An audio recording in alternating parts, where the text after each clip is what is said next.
Parts of the United States East Coast are sinking into the sea at an alarming rate, according to new research. Experts say this poses a major threat to densely populated cities and their infrastructure, News.com has learned.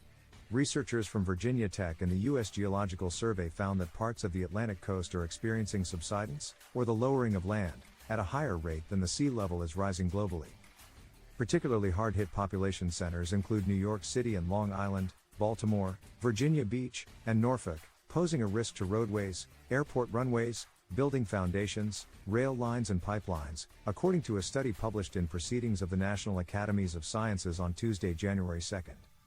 On the U.S. East Coast, the high density of population and assets amplifies the region's exposure to coastal hazards, the study states. Coastal regions, where most megacities are located, are on the front lines of climate change impacts and associated uncertainties. The study used data from space-based radar satellites to pinpoint areas of the East Coast where land is sinking and assessed possible future impacts on populations, assets and infrastructure. The researchers found that a large area of the East Coast is sinking at least 2 mm per year, with a roughly 1,400 square mile area retreating more than 5 mm per year, exceeding the current global sea level rise of 4 mm annually.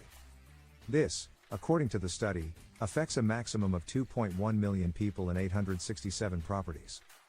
This hazard is a major threat to metropolitan cities such as New York, Baltimore, and Norfolk, whose populations and properties intersect directly with the rising seas, the study said. The researchers went on to warn that sinking of the land is not an intangible threat. Manucher Scherzi, an associate professor at Virginia Tech and a researcher on the study, said in a statement that this phenomenon affects you and I and everyone. It may be gradual, but the impacts are real. Leonard Owanen, a graduate student who worked on the study, said the potential consequences are exacerbated by the dense populations of these areas.